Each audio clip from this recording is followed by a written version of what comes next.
안녕하세요. 사연에 빠지다의 DJ 민영입니다. 아무리 착한 사람이라고 해도 건드려서는 안 되는 것들이 있다고 하죠. 법 없이도 살 만큼 천사 같은 모녀를 아주 잘못 건드린 몰상식한 시어머니가 있다고 합니다. 오늘의 사연 어떤 내용일지 궁금하시죠? 지금 바로 시작해 볼게요.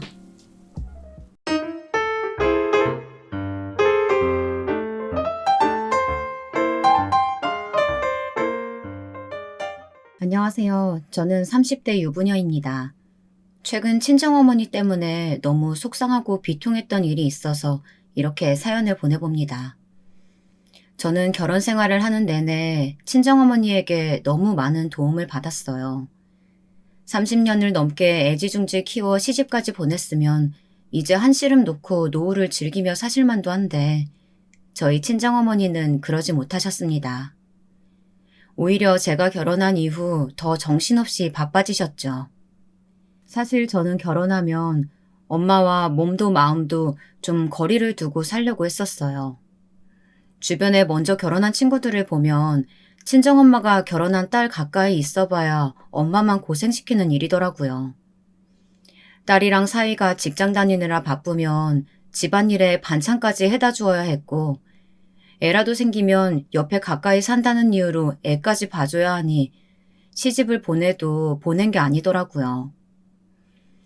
저희 친정엄마는 자식밖에 모르는 분이셨어요. 평생 저와 오빠, 그리고 아버지 뒷바라지만 하며 사신 분이었거든요. 저는 그런 헌신을 몇 년 전까지만 해도 너무 당연하게 생각했습니다.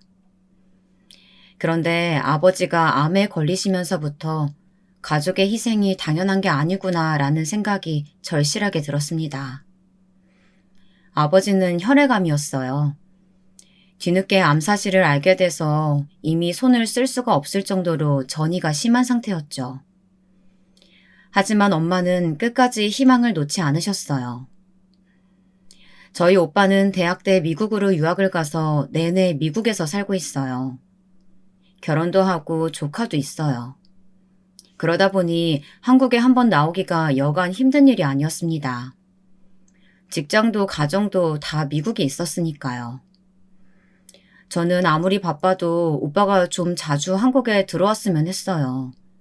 저도 돕는다고 돕고야 있지만 사실 일 핑계로 주말에나 식사 챙겨드리는 거 정도였으니까요. 어머니 혼자 너무 큰 짐을 짊어지시고 계신 것 같았죠. 오빠는 작년에 잠깐 왔다가 들어가더니 아버지 소식 듣고도 어떻게 한 번도 안 나와? 저는 고생하시는 엄마를 보면서 속상할 때마다 괜히 오빠 탓을 하며 툴툴거렸어요. 저도 온전히 엄마를 돕지 못하면서 말이죠.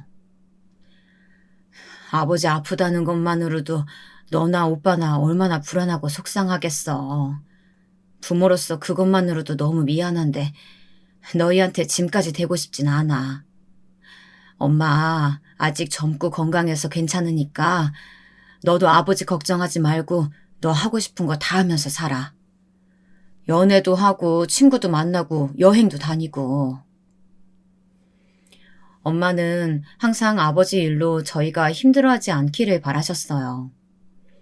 항상 다른 걱정 없이 제 인생을 살 수 있도록 격려해 주셨죠. 저도 더는 어린애가 아니었으니 그런 엄마의 마음이 얼마나 대단한 건지 충분히 알고 있었습니다.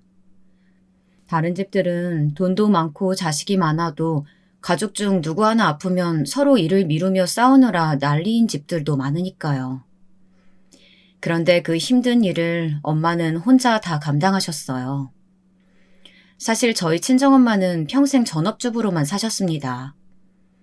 그런데 아버지가 암투병을 시작하셨을 때 갑자기 공부를 시작하셨어요. 엄마가 직접 아버지를 돌보시겠다고 노인 요양사 자격증까지 따시더라고요.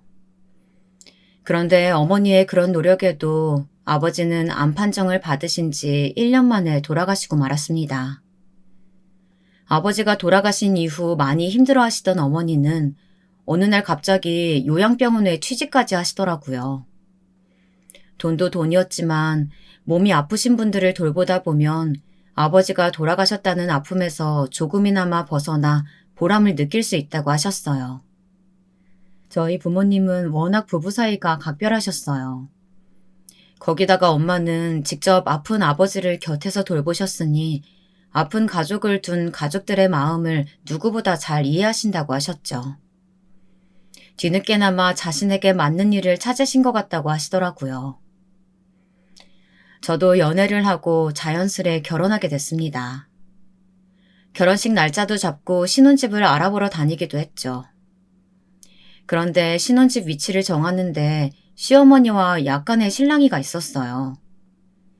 시어머니께서는 결혼하면 당연히 저희가 시댁 근처로 신혼집을 구해야 한다고 생각하셨거든요. 집은 우리가 사주는데 당연히 우리 동네에서 살아야지. 내 돈 가지고 딴 동네 가서 산다는 게 말이 돼? 엄마, 요즘 누가 그렇게 해. 그리고 말은 바로 해야지. 장모님도 엄연히 돈 보태주셨잖아. 거기다가 장모님은 가족도 없이 혼자 사시는데 당연히 신혼집은 우리 집이랑 처가 중간으로 구해야지. 그리고 그 동네가 회사에서도 가까워서 출퇴근하기도 좋아. 저도 결혼을 결정하고 나서야 안 사실이지만 시어머니께서 남편에 대한 사랑이 좀 남다르시더라고요. 시어머니께서는 결혼해서 딸 둘을 연년생으로 연달아 낳으셨대요. 그런데 시할머니께서 아들을 바라셨답니다. 둘째까지 딸을 낳고 나니 셋째는 꼭 아들을 낳아야 한다고 내내 구박을 하셨대요. 그래서 오랫동안 시집살이를 하시다가 둘째 딸을 낳고 7년 만에 아들을 낳으신 거였어요. 그 귀하디 귀한 아들이 바로 제 남편이었죠. 저는 시어머니가 부담스러웠습니다. 그리고 제 시누이가 될 형님들도 무서웠어요. 시누이들은 둘 다 결혼을 해서 시댁 근처에 다 모여 살고 있었거든요. 첫째 시누이는 아주버님과 외곽에서 큰 카페를 운영하고 계셨고, 둘째 시누이는 아이가 아직 어려서 가정주부였어요. 사실 다들 결혼해서 살기 바쁜데 뭐가 불편하냐고 하실 수 있지만 상견례 날 잠깐 본 모습만 봐도 저는 숨이 꽉 막히더라고요. 상견례 날 시댁 쪽에서는 시할머니와 시부모님 그리고 첫째, 둘째 시누이 부부 내외까지 다 참석했어요. 친정 쪽은 오빠도 결혼식 때나 들어올 수 있다고 해서 저와 엄마뿐이었죠. 그런데 식사가 나오기도 전에 인사만 하고 자리에 앉았는데 갑자기 시어머니께서 뜬금없이 눈물을 뚝뚝 흘리시며 우시더라고요. 저와 엄마는 당황해서 무슨 일인가 싶었습니다. 사돈 죄송해요. 제가 너무 어렵게 얻은 귀한 아들이라 보니까 갑자기 장가 보낸다고 생각하니까 감정이 막 올라와서. 아무리 그래도 사돈도 계신 자리에서 무슨 주책이야. 아유, 사돈 죄송합니다. 이 사람이 너무 좋아서 이래요. 네, 그럼요. 너무 좋으셔서 그렇죠. 이해합니다. 그럼. 우리 하나뿐인 귀한 장손이 장가를 간다는데 얼마나 대견하고 좋은 일이야. 눈물 날 만도 하지. 그때까지만 해도 충분히 있을 수 있는 일이라고 생각하며 넘어갔습니다. 그런데 상견례 자리가 어느 정도 마무리가 되고 제가 잠깐 화장실을 갔는데 화장실 안에서 시누이 두 분이 이야기를 나누고 계시더라고요. 할머니랑 엄마 왜 저래? 어제까진 하나밖에 없는 장손, 아버지도 없는 홀어머니 집에 장가 보낸다고 아깝다 뭐다 난리치시더니만 결국은 상견례 자리에서 울기까지 하는 거야? 좋아서 그렇다잖아. 그냥 놔둬. 평생 옆에 끼고 우쭈쭈 해야 하는데 장가 보내려니까 아까워서 저러는 거지.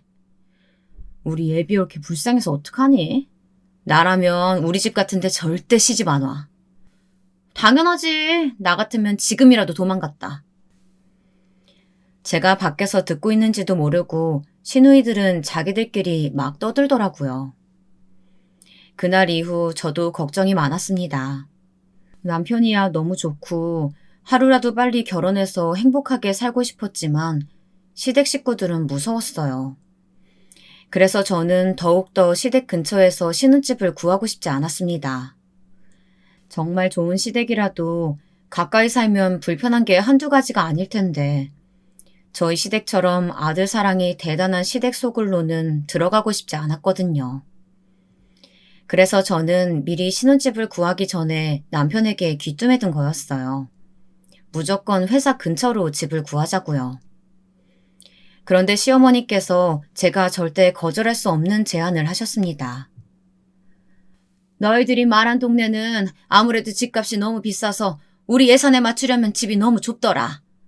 내가 우리 부동산에 물어봤는데 최근에 역 앞에 지은 신축 아파트가 우리 예산에도 딱 맞고 방도 3개, 화장실도 2개야. 깨끗하니 너무 좋더라.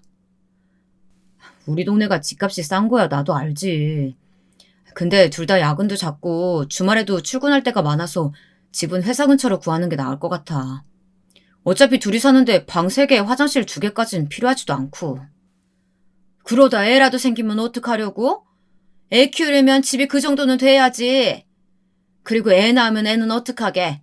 애 봐줄 사람이 가까운 데 있어야 되지 않겠어? 뭐야 설마? 엄마가 우리 애 낳으면 봐주게? 당연하지. 너희가 우리 집 가까이에 신혼살림 시작한다고 하면 내가 애 봐줄게. 누나들이 애 봐달라고 할 때는 다 안 봐줬었잖아. 누나들이 가만히 있겠어? 너랑 누나들하고 같아? 귀한 우리 친손주는 당연히 엄마가 봐줘야지.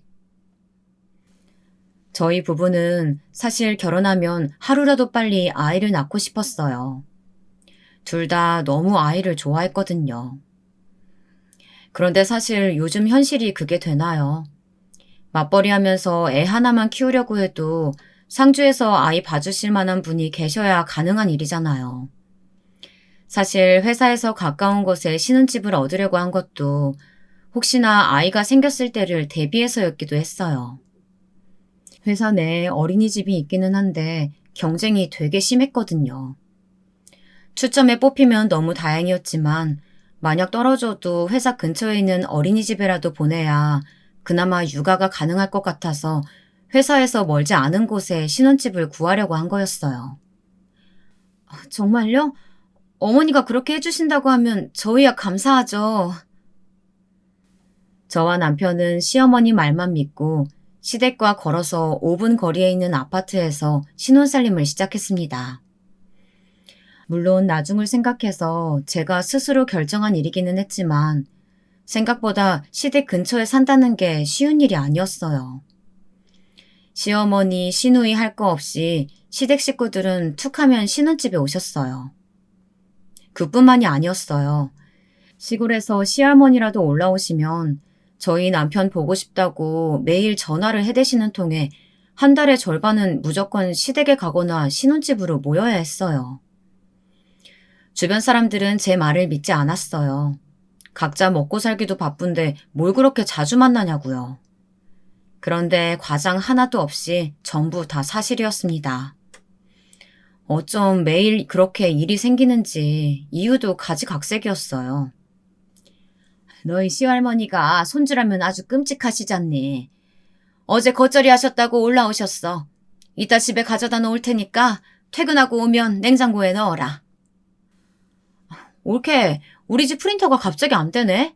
나 잠깐 올케네 집 가서 프린터만 좀 하고 갈게. 물론 가까이 사는데 가족들끼리 왔다 갔다 할 수도 있지라고 생각할 수도 있습니다. 그런데 이게 왔다가 그냥 아무 말 안 하고 가면 괜찮죠. 그런데 꼭 뒷말이 나오더라고요.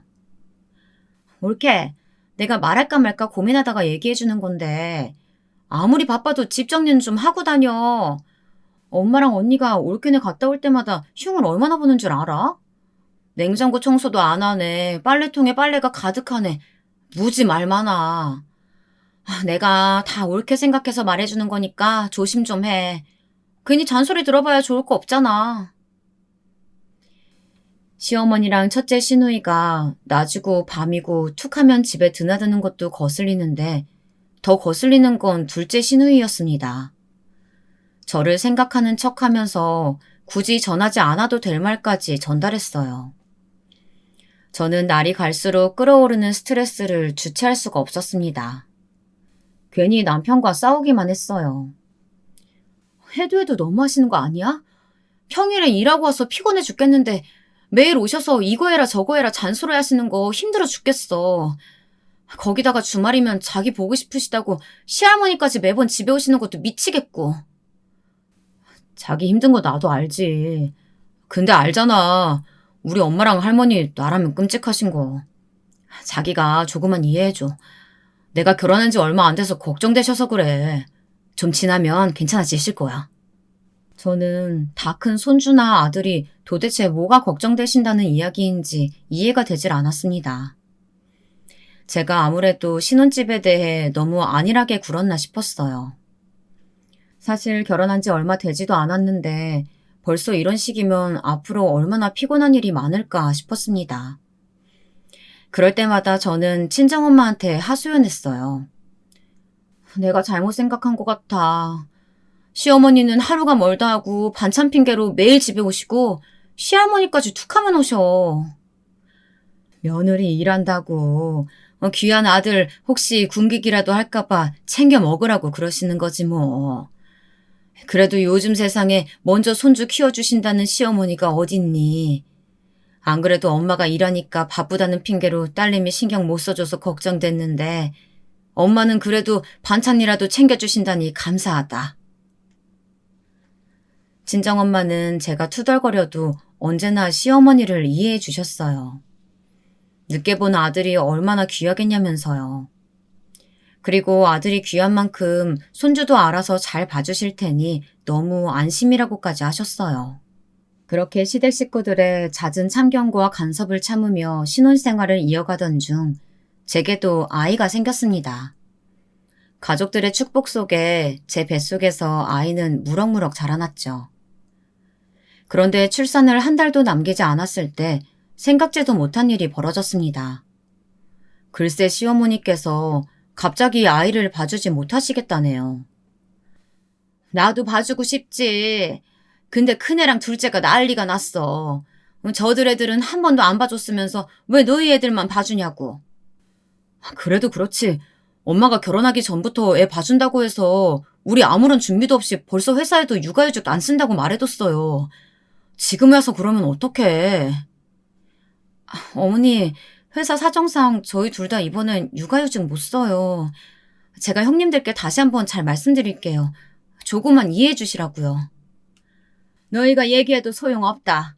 안 그래도 너희 시아버지께서 말씀하셨는데 어릴 때부터 막내가 아들이라고 차별받으면서 큰 것도 서러워 죽겠는데 다 커서까지 이러냐고 아주 난리가 났다.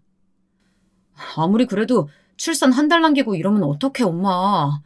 설마 일부러 애 봐주기 싫어서 누나들 핑계 대는 건 아니지? 어머머, 생사람 잡지 마. 그리고 내 나이도 내일 모레면 70이야. 아직 시어머니가 살아계신 것도 힘들어 죽겠는데 내가 이 나이에 손주까지 봐야겠니? 시어머니는 오히려 뻔뻔하게 나오셨습니다. 저는 정말 뒤통수를 세게 두드려 맞은 것만 같았어요. 처음부터 애를 안 봐주실 생각이었으면 진작 말씀을 해주셔야 했는데 출산까지 이제 한 달도 안 남았으니 정말 큰일이었습니다. 저와 남편은 발등에 불이 떨어진 거나 다름없었죠. 어머니, 아무리 그래도 이건 너무 황당해요. 갑자기 이러시면 저희는 어떡해요. 아유, 나도 몰라. 나도 중간에서 아주 곤란해 죽겠다. 그럼 어떡해. 너희 자식이니 너희가 알아서 해야지. 저는 시어머니의 태도에 입이 떡 벌어졌습니다. 이제 와서 너희 자식이라뇨. 어쩜 저렇게 한순간에 달라지시는지 저는 너무 어이가 없어서 손까지 덜덜 떨리더라고요. 너무 화가 나서요. 저와 남편은 같은 직장 동기로 같은 직급에 같은 업무를 하는 부서에 있었거든요. 사내에서 만나 연애하고 결혼까지 했습니다.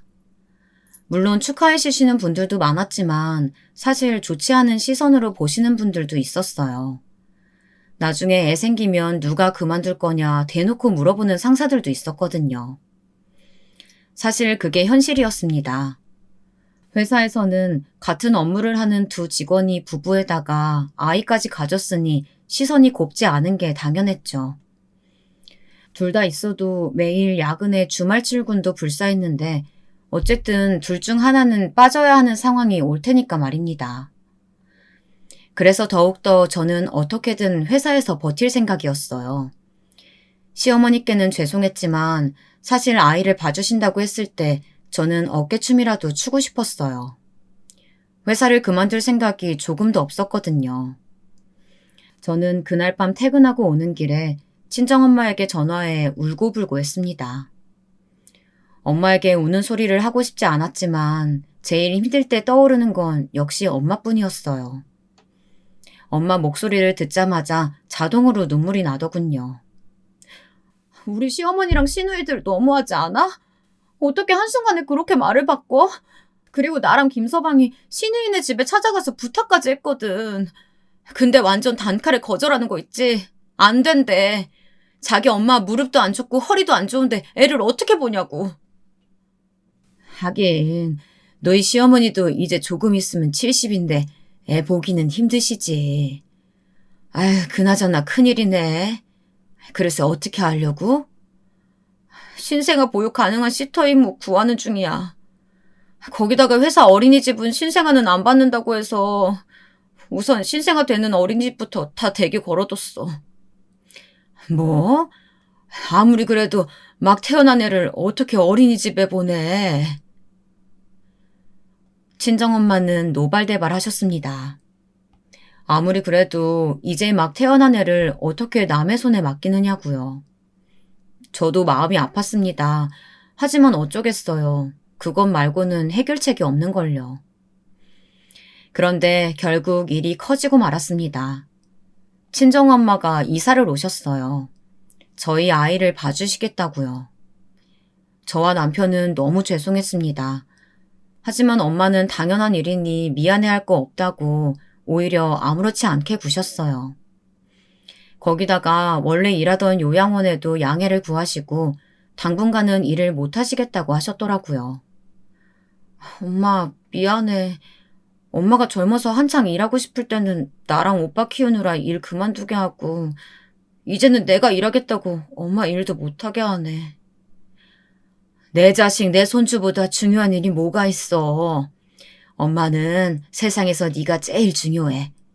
엄마가 하고 싶은 거보다 네가 하고 싶은 거 하게 해주는 게 더 좋아. 그러니까 힘들어도 버티고 일 열심히 해. 알았지? 엄마는 결혼해서부터 아버지와 내내 사신 집을 팔고 저희 집 근처에 작은 빌라로 이사를 오셨습니다. 엄마 연세에 몇십 년을 사신 터전을 옮겨온다는 게 사실 쉬운 일은 아니었을 거예요. 엄마는 저에게 미리 얘기하면 너무 미안해할까봐 혼자 집도 내놓고 집도 다 알아보셨더라고요. 저도 저였지만 남편도 저희 엄마에게 너무 죄송해서 어쩔 줄 몰라 했습니다. 장모님, 너무 죄송해요. 제가 앞으로 장모님께 정말 잘하겠습니다.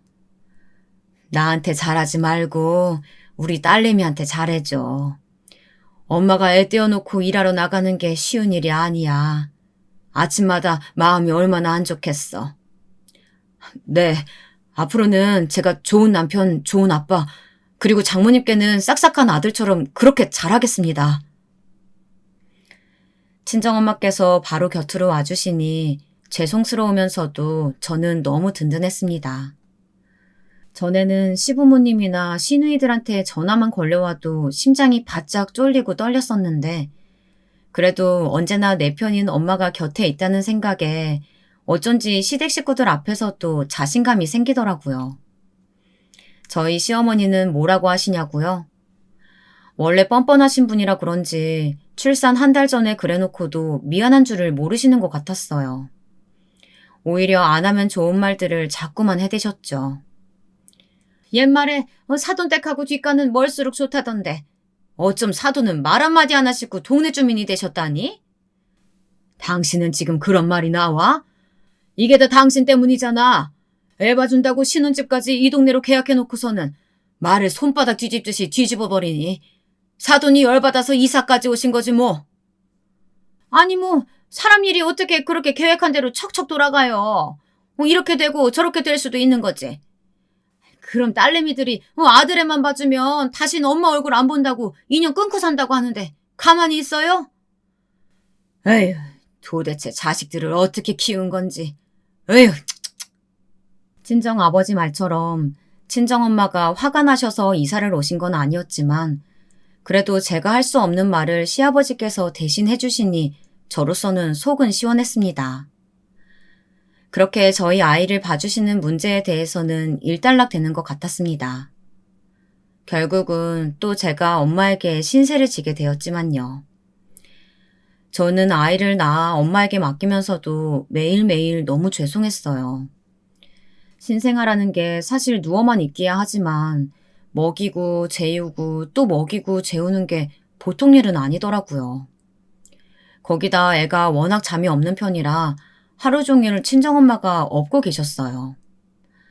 저와 남편은 엄마에게 너무 죄송해서 최대한 야근도 줄이고 주말 출근도 줄여서 집에 있는 시간을 늘리려고 노력했습니다. 그러던 어느 날이었어요. 제가 퇴근하고 부랴부랴 집에 왔는데 식탁에 제가 냉동실에 넣어놨던 고기랑 생선들이 그대로 나와 있더라고요. 저는 엄마에게 이게 뭐냐고 물었죠. 왜 냉동실에 있던 걸 다 녹게 꺼내뒀냐고요. 아유, 말도 마라. 너희 시어머니가 아까 낮에 와서는 갑자기 냉동실을 열더니 나더러 어쩜 집에 계시면서 이런 것도 정리 안 해주냐고. 그러다가 냉동실에서 오래된 거 내 아들 먹이기라도 하면 어떡하냐고 아주 쌩 지랄을 하더라. 그래서 내가 정리하려고 꺼냈다가 애가 깨서 잠깐 놔뒀어. 엄마가 그걸 왜 해? 아, 정말 안 되겠다. 내가 시어머니한테 다신 그러지 말라고 전화할게. 아유, 됐어. 너희 시어머니 주책 떠는 거 어디 하루 이틀이니? 내버려둬. 그러다 말겠지. 엄마는 그러려니 하고 넘어가라고 하셨지만 제가 보기에 시어머니는 양심이라고는 없는 분인 것 같았습니다. 애 안 봐주신다고 할 때는 언제고 툭 하면 저희 엄마가 아이를 보고 있으면 연락도 없이 집에 불쑥 오시나 보더라고요. 처음에는 아기 보느라 정신없어서 식사도 제대로 못하신 거 아니냐며 빵이니 김밥이니 그런 걸 자꾸 사다 줬답니다.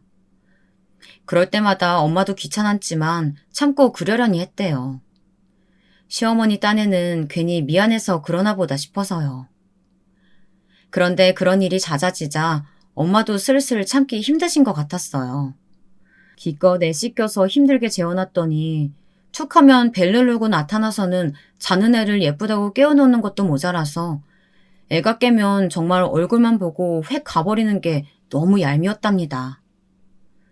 친정엄마는 시어머니가 왔다 가실 때마다 제게 전화를 하셨어요. 너희 시어머니 보면 볼수록 어쩜 그렇게 사람이 하는 짓이 얄밉니? 아휴, 나도 설마 했는데 너희 시어머니 상대해보니까 분명 너희가 신혼집 멀리 구할까봐 애 핑계로 이 동네 집 구해준 게 확실하다. 친정엄마가 누구 험담을 하신 건 처음 봤어요. 엄마는 애 보는 거보다 저희 시어머니가 집에 드나드는 게 훨씬 더 힘들었답니다. 집에 좀 제발 안 오게 해달래요. 얼마나 화가 나고 불편하시면 그러실까 싶었습니다. 저는 출산 이후 바쁜 회사 일과 육아를 병행하느라 나름 스트레스가 많았습니다. 거기다가 매일 아이를 봐주시느라 고생하시는 엄마에게 죄송한 마음이 자꾸만 드니 더 힘들었어요. 그런 와중에도 남편과 다투지 않고 잘 지내려고 노력했습니다. 그런데 시어머니가 미워지니 남편에게도 자꾸 화를 내게 되더라고요. 어머니께 제대로 말씀드려. 우리 엄마가 나 일하라고 애 봐주러 오시는 거지. 나 대신 어머니 시집살이 하러 오신 게 아니잖아. 알지. 엄마도 아마 애 봐준다고 했다가 말 바꿔서 죄송해서 그런 걸 거야. 남편도 도대체 시어머니께서 왜 그러시는 건지 모르겠다며 답답해 하더라고요. 장모님 볼 면목이 없다면서요. 그날 이후 남편이 시어머니에게 이야기했답니다. 장모님도 애 보느라 힘드신데 자꾸 불편하게 오시지 말라고 대놓고 말했대요. 저는 아들에게 그런 말까지 들었으니 시어머니도 눈치가 있으시면 더는 찾아오지 않으실 거라고 생각했습니다. 그런데 시어머니는 말이 통하지 않는 분이셨어요. 아니면 아들에게 집에 오지 말라는 얘기를 들어서 화가 나서 일부러 더 하시는 것 같았습니다. 며칠 뒤 바로 또 집에 불쑥 찾아오셨더래요.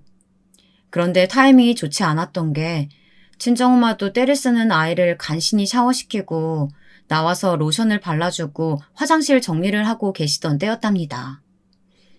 시어머니께서는 하필이면 그런 타이밍에 눈치 없이 와서는 또 헛소리를 하신 거죠. 아니, 애 기저귀를 이렇게 벗겨놓으시면 어떡해요? 아이고, 우리 귀한 손주 감기 걸리겠네. 아기 추울까봐 잘 때 방에 보일러 좀 뗐더니 엉덩이에 땀띠가 좀 올라왔더라고요. 그래서 씻고 나왔을 때 잠깐 벗겨놓은 거예요. 그리고 남자애들은 원래 좀 시원하게 벗겨놓는 게 나아요. 누구는 아들 안 키워봤어요? 저는 우리 아들 어디 가서 홀라당 벗겨놓은 적 한 번도 없어요. 하긴 사돈은 그렇게 아들을 막 키워놓으셨으니 아들이 혼자 사는 엄마 놔두고 그 먼 미국까지 가서는 1년에 한 번 볼까 말까 하면서 대면대면 사시는 거겠지만요. 네? 사돈, 말씀 다 하셨어요? 대면대면이라니요. 자식이 컸으면 독립하는 게 당연한 거지. 그럼 다 큰 자식한테 해주는 것도 없이 옆에 끼고 사는 게 맞습니까? 해주는 거 없이요? 사돈이야말로 지금 저더러 들으라고 하시는 말씀이세요? 지금 애 좀 보신다고 유세 떠시는 거예요? 네, 유세 좀 떨면 어때요? 요즘 세상에 애 봐주는 사람이 무조건 갑인 거 사돈은 모르세요? 아, 이제 보니 유세뿐만이 아니라 갑질도 잘하시네요. 그래서 제 아들한테 저더러 집에 오지 말라고 말하라고 시키셨어요? 네, 제가 시켰어요. 애 보는 것도 힘들어 죽겠는데 제가 사돈 시집살이까지 해야겠어요? 제가 애 보는 거 마음에 안 드시면 사돈이 보시던지요. 터질 게 터지고야 말았습니다. 친정엄마는 지금까지 참아오신 게 한 번에 터져버리셨어요. 결국은 시어머니께서 다시는 저희 집에 안 온다고 소리치시고 가버리는 걸로 일단락 되는 것 같았습니다. 그 후로 시어머니께서는 정말로 저희 집에 발길을 뚝 끊으셨어요. 저도 그 점은 좋았지만 그래도 사돈 사이가 틀어지고 나니 시댁에 갔을 때 제가 좀 곤란하기는 하더라고요. 그날은 남편이 출근해서 제가 잠깐 아기를 데리고 시댁에 갔습니다. 마침 시아버지도 외출하시고 안 계시더라고요. 그런데 시어머니랑 시누이들은 기다렸다는 듯 저 들으라고 듣기 싫은 소리를 하셨어요. 어이구, 우리 손주 이게 얼마만이야. 이러다 할머니 얼굴도 까먹겠다. 할머니가 을이라서 보고 싶어도 우리 손주 보러 갈 수가 없어요. 옳게 시댁 식구들 집에 못 오게 할 거면 주말에라도 시댁에는 와야지. 저번 주에도 친정 갔다며? 어머 정말? 옳게 너무 멋대로 하는 거 아니야? 제대로 모르시면 얘기하지 마시죠. 저번 주에는 제가 출근하는 날이라서 엄마가 사위 쉬게 해준다고 일부러 애 데리고 집에 가신 거예요. 그리고 형님들도 이렇게 주말마다 친정에 와 계시면서 저한테 할 말은 아니지 않나요? 그때였습니다. 시어머니께서 제게 한마디 하시려고 할 때쯤 마침 휴대폰이 울리더라고요. 무슨 전화인지 시어머니께서 놀라시며 시아버지께 바로 전화를 거셨어요. 시골에 계신 시할머니께서 일이 생기신 것 같더라고요. 시할머니께서는 오래전에 시할아버지가 돌아가시고 나서 시골에 혼자 사셨어요. 연세가 9순이 넘으셨는데도 혼자 사시는 게 저는 참 대단하다고 생각했었습니다. 그런데 얼마 전부터 무릎이 안 좋다고 하시긴 했었는데 글쎄 혼자 집 앞에 잠깐 나가셨다가 넘어지시면서 그대로 바닥에 주저앉으셨답니다. 그 이후로 일어나질 못하신다네요. 그래서 주변을 지나가던 사람이 시할머니를 발견하고 병원에 연락을 해서 응급실로 가신 거였어요. 시할머니 소식에 집안이 또 한 번 발칵 뒤집혔습니다. 저희 부부가 출산할 때와 같은 상황이었죠. 사실 저희 시아버지께서는 외동아들이세요. 지금까지는 이런저런 핑계를 대며 할머니를 모시지 않으신 거였는데 이제는 빼도 박도 못하게 되신 거였죠. 병원에서 바로 시댁으로 모시고 와야 하는 상황이었어요. 시할머니께서는 무릎이며 다리며 성하신 곳이 없었습니다. 병원에서는 자연스러운 노화 현상이라며 크게 치료하지 않아도 되지만 앞으로 넘어지기라도 하면 뼈가 부러질 수도 있으니 그 이후에 회복이 안 될 수도 있어 가정에서 각별하게 챙겨야 한다고 하셨더라고요. 그 일로 시아버지께 전화가 왔습니다. 가족끼리 상의할 일이 있으니 퇴근하고 와줬으면 좋겠다고 하시더라고요. 저도 예상은 했지만 역시나 시어머니께서 시할머니를 못 모시겠다고 하셨어요. 그래서 시아버지께서는 화가 많이 나신 것 같았습니다. 우리 어머니 연세가 벌써 9순이 훨씬 넘었어. 앞으로 우리가 모셔봐야 몇 년이나 더 모신다고 요양병원에 보낸다고 그래. 나도 이제 70이야. 나도 할머니라고. 그런데 내가 시어머니를 이 나이에 어떻게 모셔? 알지. 그래서 내가 일 그만두고 어머니 모신다잖아. 당신은 그냥 옆에서 조금만 도와주면 되는 거고.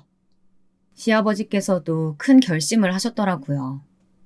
원래 다니시던 직장을 정년퇴임하시고 시니어 채용이라고 해서 퇴직하신 분들을 대상으로 할 수 있는 일까지 하시면서 지내셨어요. 그런데 그 일을 그만두시고 앞으로 시할머니를 모시는 일에 전념하겠다고 하시더라고요. 시어머니께는 집에 모시고 오는 것만 좀 허락해달라는 이야기였습니다. 그런데 시어머니는 완강하셨어요. 무조건 요양병원에 보내야 한다고 하셨죠. 그런데 시할머니도 사실 몸만 좀 불편하시지 정신은 멀쩡하셨어요. 그러다 보니 죽어도 요양병원에는 가기 싫다고 하셨대요. 옛날 분이라서 요양원 같은 데 들어가면 맞고 괴롭힘 당해서 금방 죽는다고 생각하셨어요. 지금도 요양원 이야기만 나오면 펑펑 우신답니다. 시어머니의 고집도 고집이었지만 이번에야말로 시아버지의 생각이 아주 확고하셨습니다. 나도 지금까지는 직장 생활하고 처자식 먹여 살리느라 엄연히 외면하고 살았어. 그래서 평생을 죄스러운 마음으로 살았다고. 그런데 이제 더는 안 돼. 어머니 사셔봐야 얼마나 더 사시겠어. 나는 우리 어머니 모실 거니까 싫으면 당신이 나가. 결국 시어머니께서 백기를 드셨습니다. 시할머니를 모시지 못할 바에야 시어머니와 안 사시겠다고 초강수를 시아버지께서 두셨거든요. 그렇게 시할머니는 태어나시자마자 시댁으로 오셨어요. 그런데 시아버지께서 근무하시던 회사에서 아직 사람을 못 구해서 사람이 구해질 때까지는 근무를 해야 한다고 하더라고요. 계약 기간이 아직 많이 남기도 했고요. 일이 그렇게 되어버렸으니 시어머니께서 시할머니를 당분간 돌보셔야 했습니다. 그런데 저희 시어머니께서 얌전히 그럴 뿐이 아니셨어요. 바로 시누이들에게 알아보라고 해서 평일에는 노인 돌봄센터 같은 곳에 시할머니를 보내시는 것 같더라고요. 그러면서 제게 하시는 말씀이 참 듣기 거북했습니다. 그러고 보면 사돈은 참 대단하셔. 사돈은 생전 처음 보는 노인네들 기저귀까지 갈아주시는 거 아니야. 으이그, 똥은 아기 것도 더러운데 다 늙은 노친데들 거를 어떻게 해? 저희 시어머니는 정말이지 할 말 안 할 말 구분을 못 하시는 분이었어요. 어떻게 며느리인 제 앞에서 저희 친정어머니가 하시는 일을 가지고 저렇게 말씀하실 수가 있을까요? 저희 엄마는 똥기저귀 가는 게 괜찮아서 하시는 일이 아니라요. 가족들을 대신해서 몸 불편하고 아프신 어르신들 곁에서 도와드리고 조금이나마 가족들 어려움 덜어드리려고 그래서 하시는 거예요. 그래서 공부도 많이 하셨다고요. 어머, 내가 뭐라고 했니? 너는 왜 괜히 사람 민망하게 발끈하고 그래? 나는 사돈이 정말 대단하다고 생각해서 한 말이었어. 저는 이제 더는 놀랍지도 않았습니다. 차라리 시어머니가 전혀 상식이라고는 없는 사람이라고 생각하는 편이 나을 것 같았어요. 그런데 시어머니의 몰상식에는 끝이 없더군요. 친정엄마와 싸우시고 나서 다시는 안 볼 것처럼 구시던 시어머니께서 뜬금없이 저희 친정엄마를 찾아오셨다네요. 최근에 시할머니께서 급격히 상태가 안 좋아지기 시작하셔서 자꾸 말귀도 못 알아들으시고 이상한 소리 하시면서 돌봄센터에서도 적응을 못 하셨대요. 아침마다 안 가신다고 하고 울고 불고 하셔서 결국은 안 가기로 하셨답니다. 그러다 보니 평일에는 온전히 시어머니께서 시할머니를 돌보셔야 했어요. 시아버지께서 퇴근하시기 전까지요. 그런데 하루 이틀 해보시더니 도저히 못하겠나 보더라고요. 결국 찾은 방법이 저희 엄마에게 SOS를 치러 오신 거였어요. 사돈, 제가 그때는 실수했어요. 아기 보느라 매일매일 고생하시는데 제가 괜히 주책 부렸어요. 용서해 주세요. 워낙 마음이 약한 친정엄마는 시어머니의 행동에 금방 넘어가 버리신 거죠. 나이도 많은 사돈이 저렇게까지 사과하며 저자세로 나오니 엄마는 괜찮다고 넘어가 주셨나 보더라고요. 그런데 저희 시어머니의 진짜 의도는 따로 있었어요. 사과하러 온 게 아니었죠. 제가 연세 드신 분을 돌봐봤어야 말이죠. 그래도 사돈이 전문가시니까 제가 사돈한테 좀 되어보려고요. 저 좀 도와주실 수 있죠? 사돈도 연세가 벌써 70인데 고생이 많으시네요. 제가 도와드릴 수 있는 건 다 도와드릴게요. 물론 시어머니도 혼자 힘으로 구순 할머니를 모신다는 게 쉬운 일은 아니었을 겁니다. 몸도 잘 못 가누시고 점점 시간이 갈수록 정신도 온전치 않으셨으니까요. 저희 엄마도 아무래도 도와주고 싶으셨던 것 같아요. 그런데 저희 시어머니의 잔머리 수준이 어느 정도인지는 그때까지도 저희 모녀는 전혀 몰랐습니다. 사람의 호의를 그렇게 짓밟을 거라고는 상상도 못했어요. 저는 매일 출근해서 몰랐는데 생각보다 자주 시어머니께서 시할머니를 모시고 저희 집에 왔나 보더라고요. 저는 처음엔 몰랐습니다. 친정엄마도 일일이 말하시지는 않았거든요. 그러던 어느 날 집에 아기 기저귀가 아닌 성인용 기저귀가 있더라고요. 그래서 친정엄마에게 물었더니 그제야 이야기해 주셨어요. 낮에 자주 시어머니가 시할머니를 모시고 놀러 온다고요. 저는 시어머니의 행동에 놀라기도 했지만 걱정이 앞섰습니다. 또 저희 엄마에게 이상한 소리 하러 오시는 건 아닌가 싶어서요. 너희 시어머니가 힘드신가 봐. 요새 큰 사이도 몸이 아픈지 딸이 가게 일 좀 도와달라고 하는 것 같던데 그래서 가게 일에 할머님에 많이 지치시는 것 같더라고. 그래? 아주버님이 아프시다고? 그래서 딸 가게 가봐야 한다고 해서 몇 번 할머님 내가 몇 시간 돌봐드리고 했어. 어? 엄마, 힘들게 왜 그랬어? 아기 보는 것도 힘든데 엄마가 할머니까지 어떻게 봐? 할머니는 그래도 혼자 잘 드시고 혼자 잘 노시는데 뭐. 오히려 아기랑도 같이 잘 놀아주시고 하셔서 나도 편해. 너희 시어머니보다 나는 시할머니가 더 편하더라 뭐. 엄마는 사람이 좋아도 너무 좋았습니다. 저는 이렇게 얘기만 들어도 속상한데 엄마는 정말 아무렇지 않으신 것처럼 말씀하셨어요. 제가 속상한 티를 자꾸 내니까 오히려 엄마가 힘든 사람 도우려고 요양보호사 자격증 딴 건데 그게 뭐가 힘드냐고 하시더라고요. 저는 엄마가 진심으로 존경스러웠습니다. 그런데 지금 와서 보니 제가 그때 그냥 넘어가는 게 아니었어요. 사실 다 제 잘못이었습니다. 결혼도 하고 나이도 먹었으면 이제는 사리분별을 좀 할 줄 알아야 했는데 엄마의 괜찮다는 그 말을 정말 믿고 있었던 거죠. 알고 보니 시어머니는 저와 친정엄마에게 다 거짓말을 하신 거였어요. 첫째 아주버님이 몸이 너무 안 좋으셔서 첫째 시누이 가게 일을 도와주러 가셔야 한다는 말은 다 거짓말이었습니다. 제가 우연히 회사 일로 시누이 가게 근처를 지날 일이 있어서 커피랑 빵을 좀 사가려고 들렸는데 몸이 안 좋다던 아주버님이 아주 멀쩡하게 카운터에 계시더라고요. 거기다가 시어머니는 아예 가게 안에 계시지도 않았어요. 저는 가게 안으로 들어갔습니다. 그리고 첫째 시누에게 어머니가 어디 계신지 물었죠. 형님, 어머님은요? 올케는 엄마를 왜 우리 가게에서 찾아? 엄마 오늘 모임 갔잖아. 개모임. 네? 개모임이요? 저는 기가 차고 어이가 없었습니다. 시어머니는 하다하다 시누이랑 앞뒤 말도 안 맞춰놓고 제게 거짓말을 한 거였어요. 아무리 시할머니를 모시기 싫어도 그렇지 어떻게 손주까지 보고 있는 사돈에게 자기 시어머니를 맡길 수가 있을까요?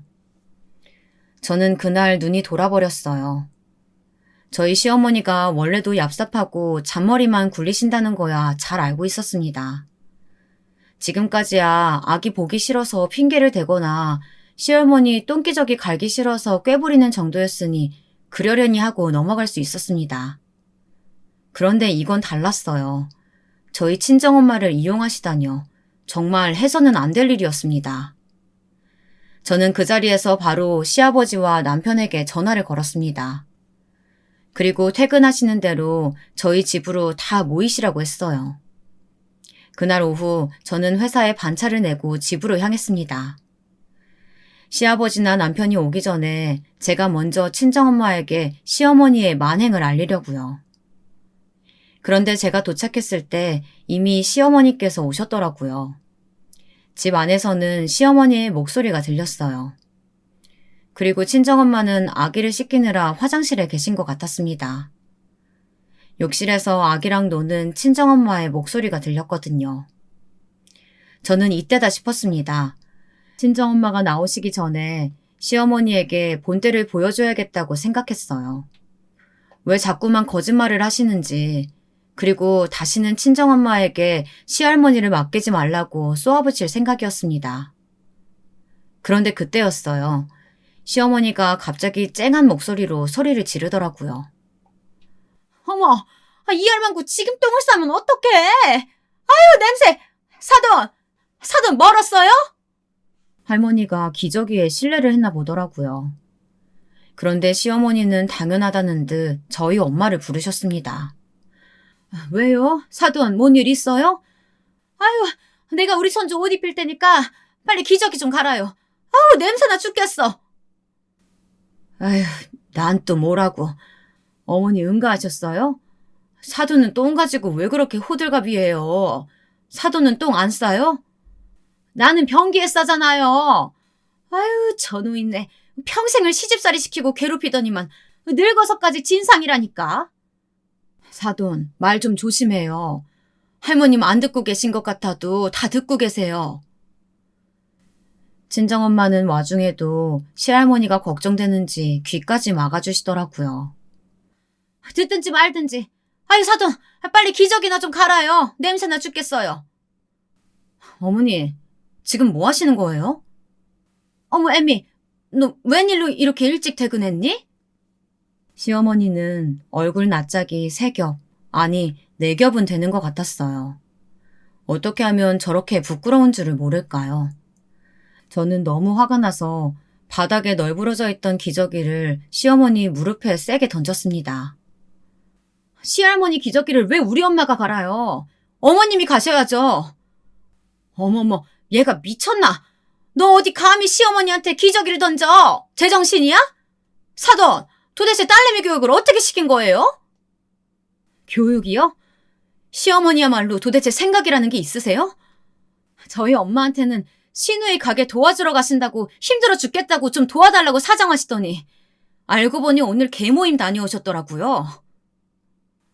뭐? 너 그걸 어떻게 알았니? 어떻게 안 게 뭐가 중요해요. 어머님께서 매일 자기 할 일을 저희 친정엄마에게 떠넘기시는 게 중요한 거죠. 손주 보시느라 허리에 손목에 아파도 병원 갈 시간도 없으신 분한테 본인 시어머니까지 떠넘기시는 게 이게 말이 돼요? 아이고, 너 지금 내가 똥기저귀 가는 것 좀 사돈 시켰다고 이 난리를 치는 거니? 사돈 원래 노인 요양보호사잖아. 그러면 이 정도는 도와줄 수 있지 뭘 그래? 아, 돈을 안 줘서 그런가? 내가 돈 줄게. 돈 주면 되잖아. 어머니, 정말 이렇게 나오실 거예요? 지금 당장 엄마한테 사과하세요. 그리고 기저귀도 어머니가 가시고요. 사과는 무슨. 됐어! 내가 가면 되지. 별것도 아닌 거 가지고 아주 센지랄하고 있네. 너 내가 가만히 둘 줄 알아? 아이고, 이것 봐라. 애미나 딸이나 어쩜 일 못하는 게 똑같네. 너희 집 올 때마다 집 청소를 개판으로 하길래 가정교육을 어떻게 받았나 했더니만 사돈도 다를 게 없네. 기저귀 간 것 봐라. 옆으로 다 틀어졌다니. 이렇게 해놓고 생색은? 당신 지금 말 다 했어? 뭐? 당신? 사돈! 지금 나한테 당신이라고 한 거예요? 지금 이게 다 뭐 하는 거야? 그때였습니다. 마침 시간을 딱 맞춰 시아버지와 남편이 들어왔어요. 들어오시면서 시어머니와 친정엄마가 신랑이 하는 소리를 들으셨나 보더라고요. 저는 나서서 지금까지 있던 일에 대해 말씀드리려던 참이었습니다. 그런데 생각지도 못한 일이 벌어졌어요. 갑자기 저희 친정엄마가 자리에서 벌떡 일어나시더라고요. 바깥사돈, 제 얘기 잘 들으세요. 어머니 끝까지 잘 모시고 싶으시면 마누라부터 쫓아내셔야 해요. 안 그러면 나중에 어머니 돌아가시고 나서 피눈물 흘리실 거예요. 뭐야? 이 옆에 내가 미쳤어! 지금 내 남편한테 무슨 소리를 하는 거야? 나도 웬만하면 넘어가 주려고 했어요. 남의 집도 아니고 그래도 내 딸내미 시댁일인데 내가 나서서 뭐 하나 싶어서 다 참고 도와줄 수 있는 만큼 도와줘야지 했다고요. 그런데 안 되겠네요. 안사돈 하는 짓이 괘씸해서 더는 못 참아주겠어요. 바깥사돈, 이것 좀 보세요. 그 순간 친정엄마는 갑자기 주방에서 웬 부적 하나를 들고 나오시더라고요. 저는 뭔가 했습니다. 그런데 그걸 보자마자 시어머니는 놀라서 눈이 휘둥그레지시더니 바로 바닥에 주저앉아 버리더군요. 며칠 전에 안사돈께서 제게 할머님을 맡겼어요. 급하게 갈 데가 있으시다고요. 그런데 제가 우연히 통화하는 걸 들었는데 어디 용한 점집에 가시는 것 같더라고요. 그럴 수 있다 싶었습니다. 그런데 제가 아까 이걸 발견했어요. 할머니 바지 안쪽에서요. 이게 뭔데요? 저도 마음이 너무 찝찝하고 안 좋아서 인터넷에 알아보니까 요즘은 전화로도 점도 보고 하더라고요. 그래서 제가 이 부적 사진 찍어서 점쟁이한테 보내줬더니만 그게 글쎄 밤새도록 가위 눌리고 헛것 보면서 시름시름 앓다가 사람 죽어나가는 부적이라네요. 경악을 금치 못했습니다. 아무리 그래도 시어머니께서 그런 짓까지 했을 거라고는 상상도 하지 못했습니다. 여보, 내가 그게 정말 그런 건 줄 몰랐어. 나는 그냥 건강에 좋은 부적이라길래 사온 거야. 에이, 내가 그럴 리가 없잖아. 그 무당이 부적을 잘못 써줬나 보다. 시어머니는 어쩔 줄 몰라 하며 말을 횡설수설 하셨습니다. 당신, 지금 그 말을 나한테 믿으라는 거야? 당신 진짜 미쳤구나. 어떻게 우리 어머니한테 그럴 수가 있어? 여보, 내가 잘못했어. 내가 정말 너무 힘들어서 그랬어. 당신도 이해하잖아. 그때였습니다. 갑자기 시할머니께서 자리에서 벌떡 일어나시더니 시어머니 머리를 세게 갈겼어요. 퍽 소리가 날 정도로요. 이 나쁜 년, 못된 년 같으니라고. 아들, 이 년 말 믿지 마. 이 년이 나한테 맨날 도대체 언제까지 살 거냐고 소리 지르고 미친 할망구라고 하면서 여기도 막 꼬집고 밀고 그랬어. 시할머니를 모신 지 이제 몇 주도 되지 않은 사이 시어머니의 만행이 가족들 앞에서 모두 드러나고 말았습니다. 시할머니는 순간 정말 정신이 멀쩡하게 돌아오신 것처럼 시어머니를 마구 때리셨어요. 그날 이후 어떻게 됐냐고요? 한바탕 난리를 치른 시댁은 많은 변화가 있었어요. 시아버지는 시어머니를 내보내셨습니다. 상황을 전해들은 시누이들은 끝까지 시어머니 편을 들었어요. 어머니도 얼마나 힘들었으면 그랬겠냐면서요. 하지만 시아버지께서는 소름이 끼쳐서 시어머니랑은 도저히 한순간도 살 수가 없다네요. 그 이후 시어머니는 큰 시누네 집으로 가셨어요. 그런데 큰딸하고도 잘 지내지 못하셨는지 금방 작은 시누네로 가셨습니다. 그 집이라고 다르지 않았습니다. 매일 티격태격 싸우면서 둘째 시누가 시어머니를 구박한다면서 못 살겠다며 매일 남편에게 전화가 온다네요. 저희 집으로 오면 안 되냐고요. 정말 저희 시어머니지만 뻔뻔함의 대명사였습니다. 우리 집엔 이제 방 없어. 우리 장모님이랑 같이 살기로 했거든. 저희 부부는 친정엄마와 같이 살게 되었습니다. 저희 신랑과 제가 둘 다 승진을 하게 돼서 앞으로 회사 일이 더 바빠질 것 같아 아무래도 친정엄마께서 전보다 아이를 더 오래 돌봐주셔야 할 것 같아서요. 그 소식에 시어머니는 난리가 났습니다. 왜 당신 아들이 장모를 모시냐고요. 하지만 남편은 단호했습니다. 그 이후 일체 어머니와 연락을 하지 않았어요. 아마도 그날 시어머니의 본 모습을 본 게 남편도 큰 충격이었나 보더라고요.